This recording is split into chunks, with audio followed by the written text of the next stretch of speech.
que les situations se répètent, que les processus sont longs et que nous suivons malheureusement toujours la même route. Donc je laisse la parole à M. Jérôme Bergamy. Bravo. Bravo Jérôme. Bonjour à tous, merci d'être présents, d'être réunis pour la 13e fois consécutive. 13e édition. Alors, comme certains appellent parfois Jeanne d'Arc, notre Jeanne d'Arc à notre rescousse, je veux aujourd'hui en appeler aux poètes pour venir nous aider. Les poètes ont souvent été des visionnaires, des contempteurs farouches de leur époque, des figures de résistance face à toute forme d'oppression. Les poètes portent en eux l'énergie de l'insoumission et le souffle de la révolte. C'est pourquoi aujourd'hui je veux vous faire entendre trois voix, trois paroles de poètes capables de nous alerter sur les dangers des temps que nous vivons, mais capables aussi de nous fortifier dans notre détermination à repousser la voie choisie par des gouvernants et des intellectuels, propagandistes de l'idéologie mondialiste, zélateurs obséquieux de l'Union européenne, fossoyeurs de la nation France. Ce premier poème que je vais vous lire s'intitule « Au moderne » et vous pourrez effectivement voir le parallèle avec les élites qui nous dirigent. Il est écrit par Charles-Marie René Lecomte de Lille en 1862. Le poète livre une critique sans concession de ces élites politiques et intellectuelles vouées au culte de l'argent. Des élites sans idéal, sans passion, prêtes à détruire au nom du progrès et de la modernité l'esprit créateur des hommes et le sel nourricier de la terre. Au moderne, vous vivez lâchement, sans rêve, sans dessein, plus vieux, plus décrépit que la terre inféconde, châtré dès le berceau par le siècle assassin de toute passion vigoureuse et profonde. Votre cervelle est vide, autant que votre sein, et vous avez souillé ce misérable monde d'un sang si corrompu, d'un souffle si malsain, que la mort germe seule dans cette boue immonde.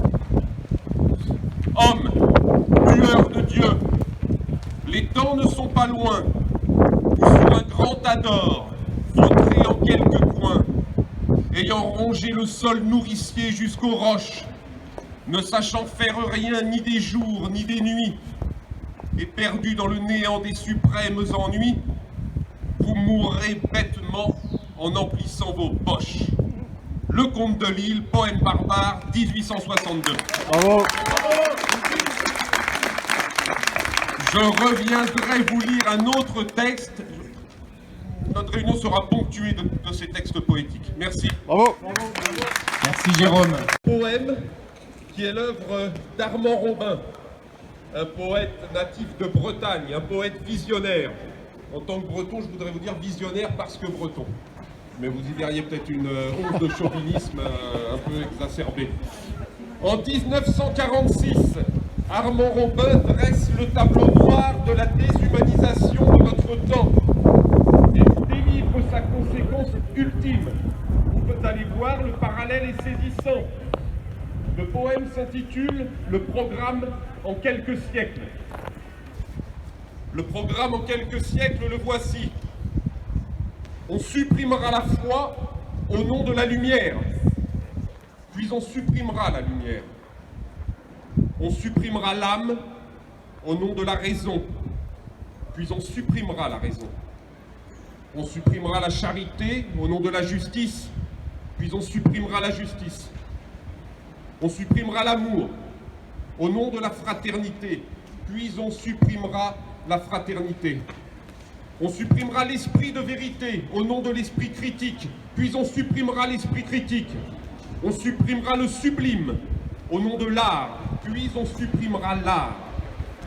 On supprimera le saint au nom du génie, puis on supprimera le génie. On supprimera le prophète au nom du poète, puis on supprimera le poète. On supprimera les hommes du feu au nom des éclairés, puis on supprimera les éclairés. on supprimera l'esprit au nom de la matière, puis on supprimera la matière. Au nom de rien, on supprimera l'homme. On supprimera le nom de l'homme.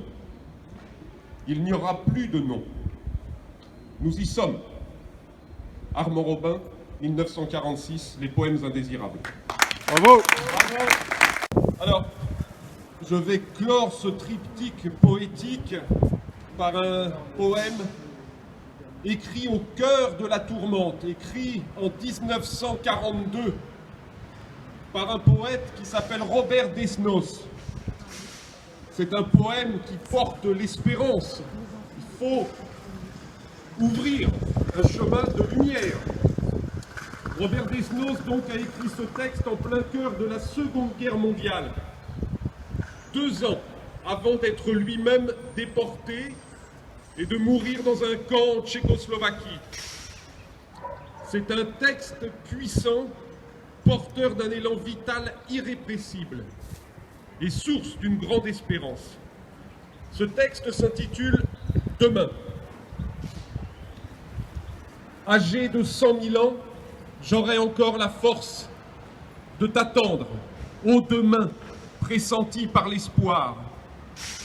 Le temps, vieillard souffrant de multiples entorses, peut gémir. Le matin est neuf, neuf est le soir. Mais depuis trop longtemps, nous vivons à la veille. Nous veillons, nous gardons la lumière et le feu. Nous parlons à voix basse et nous tendons l'oreille à main bruit vite éteint et perdu comme au jeu. Or, du fond de la nuit, nous témoignons encore de la splendeur du jour et de tous ses présents. Si nous ne dormons pas, c'est pour guetter l'aurore, qui prouvera qu'enfin, nous vivons au présent. Robert Desnos, 1942. Donc en plein cœur de la Seconde Guerre mondiale, un poète qui a marqué l'esprit de résistance. Alors, je finis par ces mots. Un autre grand poète, Paul Éluard, a dit de Robert Desnos: « Jusqu'à la mort, Desnos a lutté. Tout au long de ses poèmes, l'idée de liberté court comme un feu terrible. Le mot de liberté claque comme un drapeau, comme notre drapeau. Parmi les images les plus neuves, les plus violentes aussi. La poésie de Desnos, c'est la poésie du courage. Il a toutes les audaces possibles de pensée et d'expression. Il va vers l'amour, vers la vie, vers la mort, sans jamais douter. Il parle, il chante très haut, sans embarras. Il est le fils prodigue d'un peuple soumis à la prudence, à l'économie, à la patience, mais qui a quand même toujours étonné le monde, c'est notre peuple. Par ses colères brusques, sa volonté d'affranchissement et ses envolées imprévues. Alors n'ayons plus qu'un mot à la bouche: résistance! Vive le peuple français, vive notre patrie, vive la France! Bravo.